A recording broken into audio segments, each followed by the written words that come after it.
Hello everyone.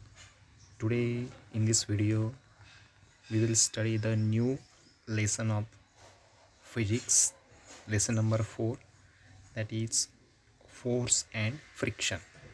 So before starting the lesson we will see some key concepts that we have to discuss. So which are the main points we have to see? So you can see on left hand side. So force as a push or pull, then effects of force on mass, speed, direction, shape and size, then types of forces, contact and non-contact forces, then friction, causes of friction, types of friction, advantages of friction, and last point, disadvantages of friction. So these points we have to study in this lesson. So first of all, try to understand the meaning of force.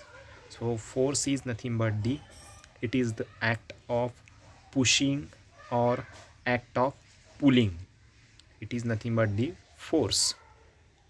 So now we will see activity number 1, which is shown in your textbook. So that activity contains the classification of the activities according to pushing or pulling.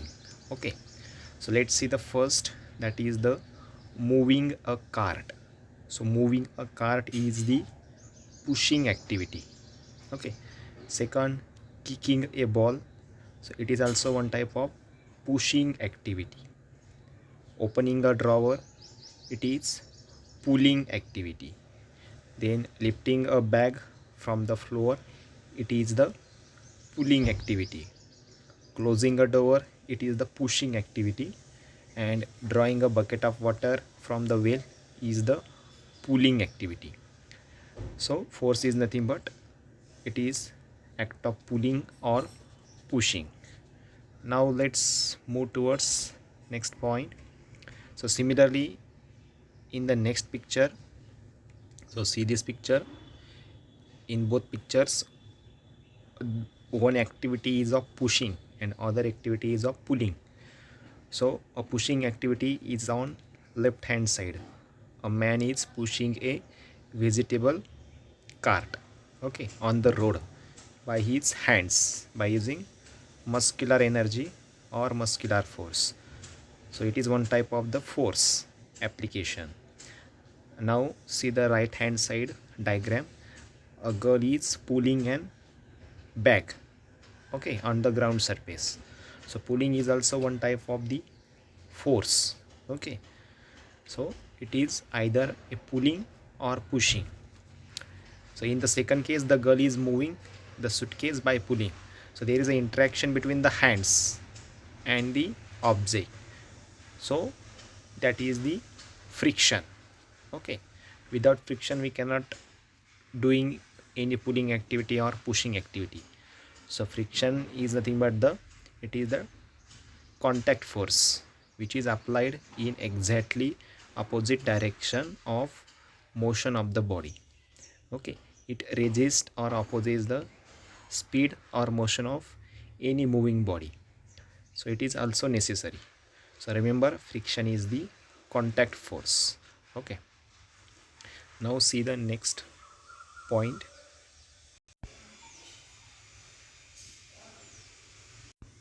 So the third effect of the force is the force can change the speed of moving object. It will increase the speed or it will decreases the speed.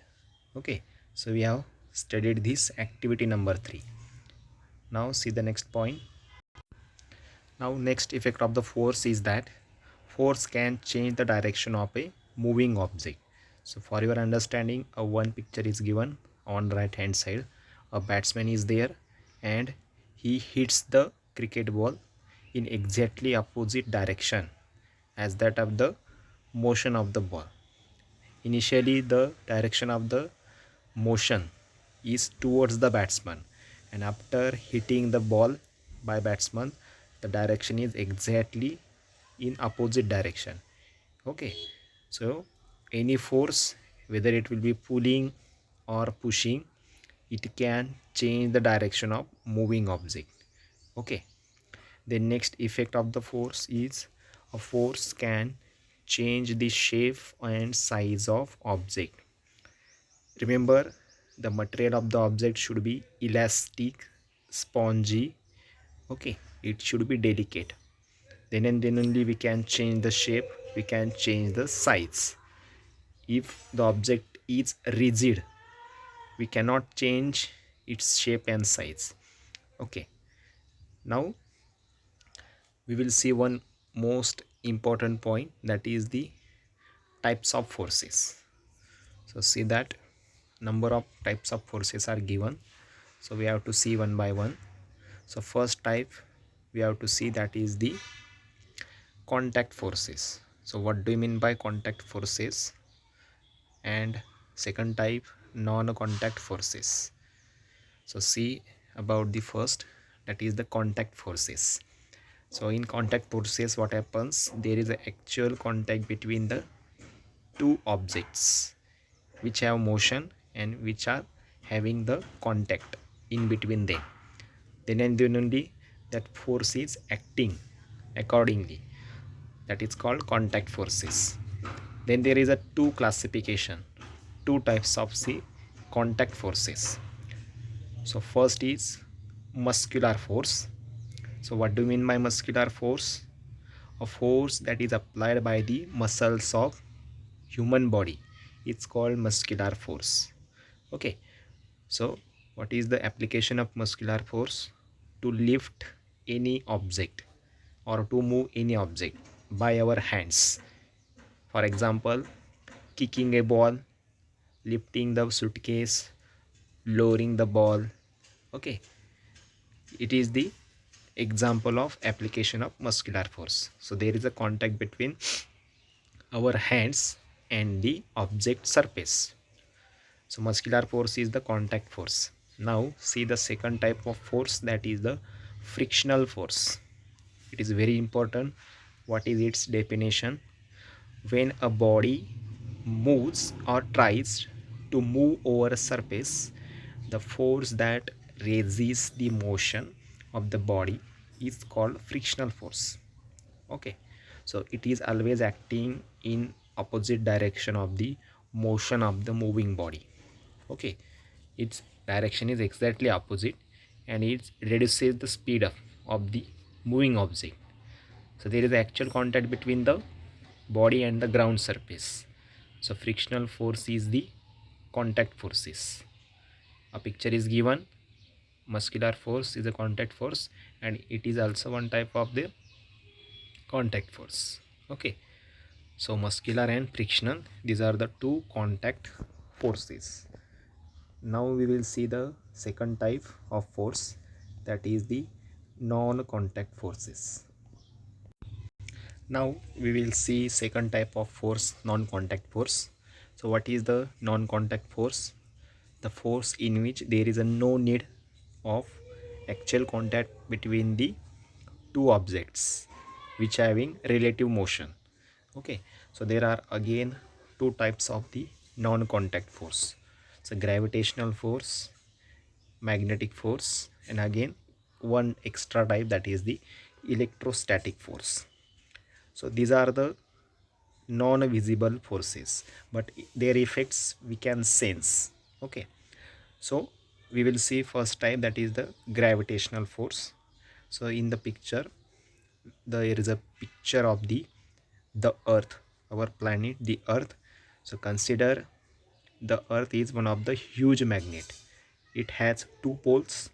Upper, in the upper direction there is a north pole and at the bottom it is the south pole. So every magnet has the two poles, north pole and south pole. Similarly, earth has two poles, north pole and south pole. Okay, so if the two poles are same of two different magnets, then there is a repulsion, and if the two poles are different, then there is a attraction. Okay, so there is an imaginary force, gravitational force, which is acting from the center of the earth. It is equals to the 6,500 kilometers. That is the radius of the earth, and at that there is a center of the gravitational force, but at that point the gravitational force is zero, because gravitational force is increases by increasing the distance away from that center point. So at the north pole and south pole, gravitational force is maximum. Okay, at the equator is minimum. Okay, so gravitational force is an imaginary force, but we can sense its effect. And all the bodies that are flying in the sky, they are finally falling on the ground surface due to the gravitational force exerted by the earth. So gravitational force is the non-contact force. Now see next point, the difference between the mass and the weight. What is the difference we have to see? So do you know what do you mean by mass? What do you mean by weight? So mass is nothing but the total amount of matter contained in any object. It is called mass. So mass having some measurement unit, that is called SI unit, that is kilograms or kg, and CGS unit is the grams. Okay, so what do you mean by weight? So if you multiply mass with acceleration due to gravity, then you can get the weight. So in the weight you are considering the gravitational force along with the mass of the object. So absolutely the value of weight is maximum compared to the mass, and weight having SI unit Newton, its symbol is the Newton, and for the mass it is the kilograms or kg. The mass on the earth and the mass on the moon is same, but weight values are the different, because to calculate the weight we are considering the acceleration due to gravity. But acceleration due to gravity, this is 6 times less than the earth which is present on the moon. So if you consider 60 Newton of your weight on the earth, then on the moon it will be only 10 newtons. Okay, so it is the total effect of the gravitational force. Okay, it is different on the earth, on the moon. Okay, so gravitational force is the non-contact force.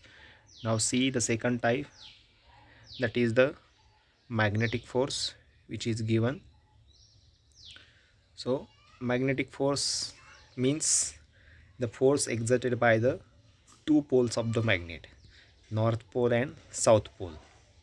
The magnetic lines of forces are there which are traveling from north pole and they are ending at the south pole. At the center of the magnet, the magnetic properties are zero, because at the poles the magnetic force is maximum, and magnet is always attracting magnetic particles such as iron, nickel, cobalt. It is not attracting the non-magnetic particle such as wood, coal, plastic. Okay, so magnetic force is the imaginary force, but we can sense its effect. Okay, if the two poles are same, then there is a repulsion. If the two poles are the different, then there is a attraction. So magnetic force is the non-contact force. It does not require any actual physical contact between the two bodies.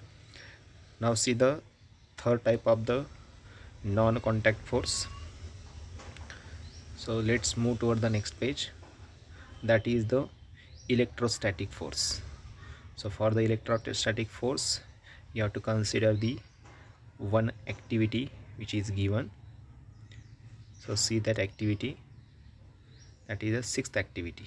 Okay, and what is the aim of that activity? Aim is to show the presence of electrostatic force. That is our aim. Okay, to understand the concept of electrostatic force. So material required is the a plastic ruler and a few bits of the paper. procedure is quite simple. You can see in the diagram. Put a few bits against your dry hair of a plastic, and you have to rub the comb or plastic ruler against your dry hair. So there is a development of the some charges inside that plastic ruler, okay, due to the rubbing between your dry hair and the plastic ruler. And after that, if you put that plastic ruler near to the piece of the papers, then all the pieces or some of the pieces will attracts, some will be repels, okay, because of an imaginary force is created in between the that plastic ruler and the piece of the papers, and that force is the electrostatic force. Okay, it is due to the some development of the charges, positive charges and negative charges. If the two charges are same, then there is a repulsion, and if two charges are different, suppose one is positive, second is the negative, then in that there is an attraction. Okay, so electrostatic force is also one type of the non-contact force. Okay, so this is all about non-contact force. Now see the next point. Now see the new point, which is shown by an arrow.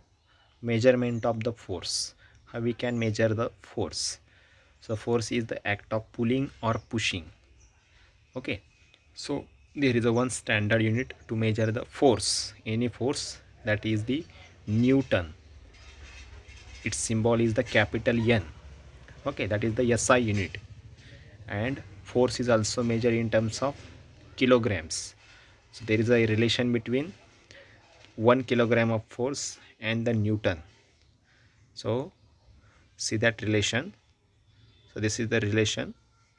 1 kilogram of force is equals to 9.8 newtons, or approximately 10 newtons. Okay, so you have to remember this relation. Now we will study three different cases for which there is a frictional force developed. What are the different criteria to develop the frictional force? We have to see one by one. Now consider the diagram first of all.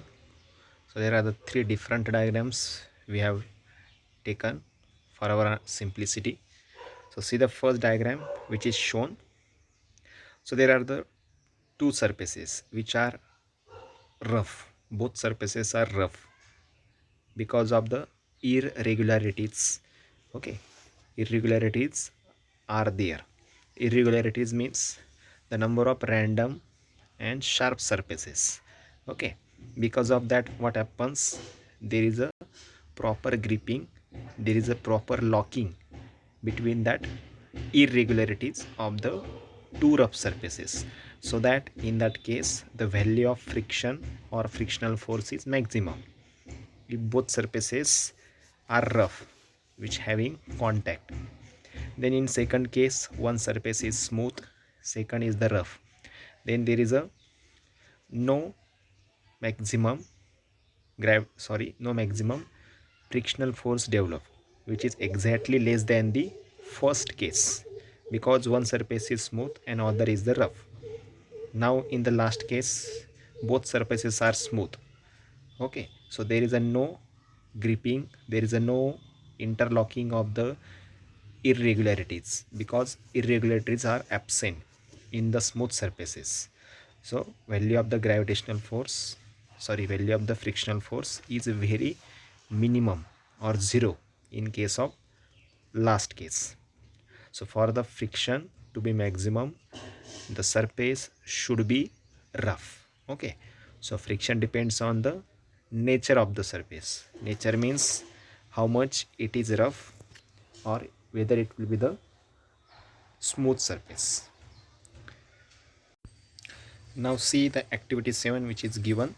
So its aim is to show that friction depends upon the nature of the surface.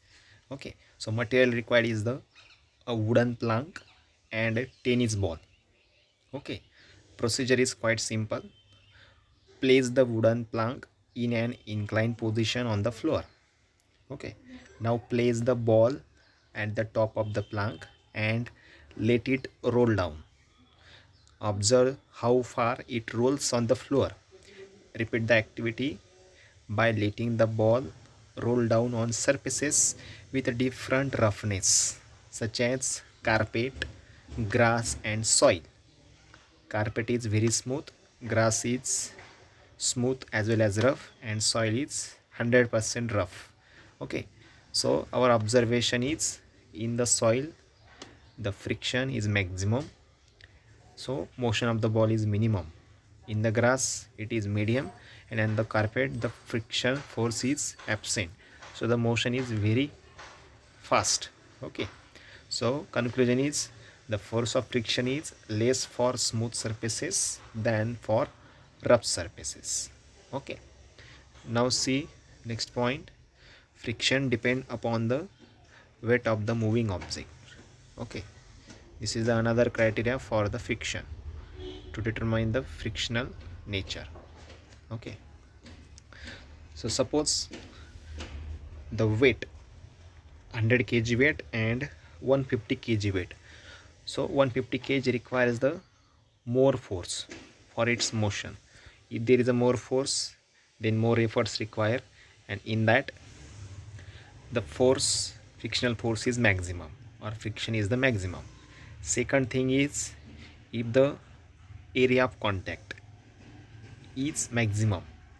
Okay, so see the left hand side diagram, more area in contact because that is horizontally placed, so in that case the frictional value is maximum. But in the right hand side the object is exactly vertical and the area of contact is minimum compared to the first case, so the force of friction is minimum in the right hand side case. Okay, and again there is a third criteria. What is that? See in that arrow, when weight remains unchanged means constant, friction is independent, not dependent, of the area of surface in contact. Okay, if the value of weight is same, it is not changed, so friction is not depend on the area of contact. Okay, so that's the main conclusion. So see these two key points. So first is the frictional force is depend upon the roughness, maximum frictional force, and second is the weight of the moving object. If that weight is maximum, frictional value is also maximum. Okay, now see next point. Now see next point, types of friction. See the first type, that is the static friction. So what do you mean by static friction? So statics means not moving, stationary, stable. So static friction is the force of friction which is developed between the two objects when both objects are at rest position, when both are the static condition, they having the zero speed. Okay, then second is the kinetic friction. So what do you mean by kinetic friction? Kinetic means moving or in motion. Okay, so if the two bodies having the contact in between them and there is a relative motion, both the bodies are in moving. Okay, that is called kinetic friction. And again there are the two types of kinetic friction. So first is the sliding friction. What do you mean by sliding friction? So see the diagram of sliding friction which is given in the picture.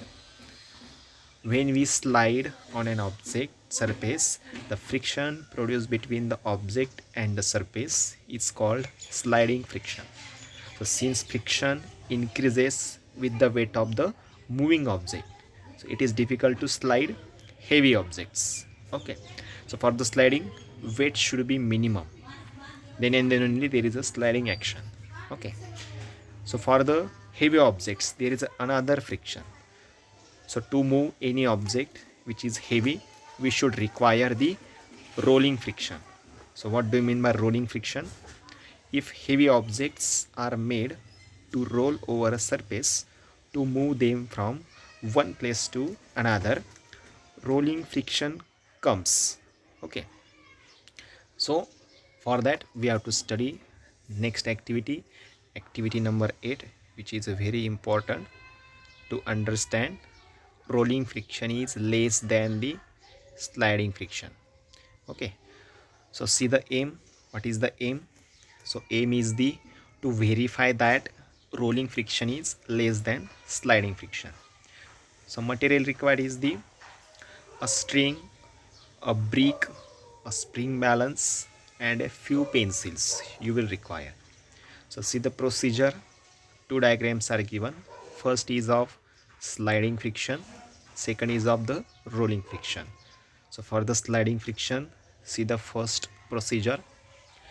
Tie the string around the brick and attach its other end to the spring balance. Keep the brick on a table and pull the spring balance until the brick just starts to move. Note the reading on the spring balance. Okay.